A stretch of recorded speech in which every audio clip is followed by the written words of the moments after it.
Dear students, welcome to another Siddhavya. Today we will read the future perfect tense and its rules, regulations. We have already studied about future indefinite and future continuous tense. First of all, its definition which we have cleared at first. Present, past and future. Present is that tense in which any action occurs at present time. Past, which we have experienced the things, and future we don't know what is happening about in next time, that is future. Today we will read the future perfect tense. इस tense के हिंदी के जो वाक्य हैं उनमें पहचान होती है कि जिस वाक्य के अंत में चुका होगा, चुकी होगी, चुके होंगे आदि आए वह वाक्य फ्यूचर परफेक्ट टेंस का होता है।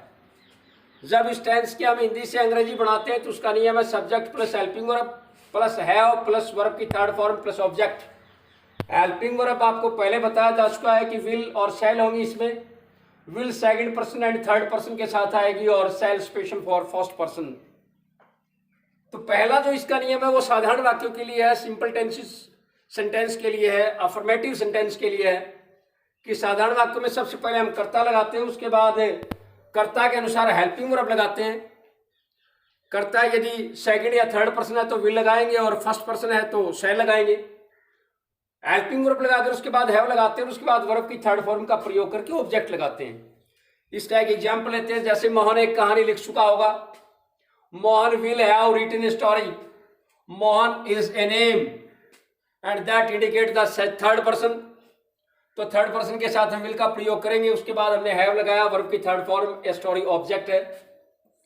अब हम एक प्लूरल सेंटेंस लेते हैं कि हम एक कहानी लिख चुके होंगे। We shall have written a story. We first person plural, first person के साथ हम शैल का प्रयोग करते हैं।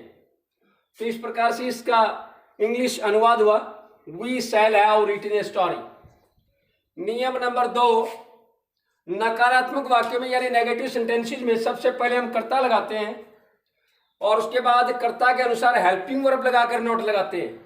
हेल्पिंग वर्ब के बाद नॉट, उसके बाद हैव लगाकर वर्ब की थर्ड फॉर्म लगाकर ऑब्जेक्ट लगाते हैं।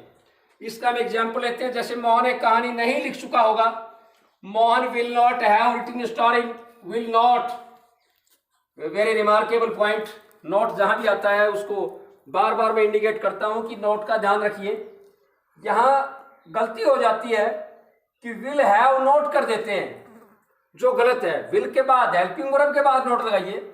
हैव तो इसके नियम के मुताबिक आ रहा है, इसलिए will not have written story, it's full translation. अब हम एक फ्यूल का सेंटेंस लेते हैं कि हम एक कहानी नहीं लिख चुके होंगे। We shall not have written a story. Shall के बाद हमने नोट का प्रयोग किया है, उसके बाद हमने हैव लगाया है।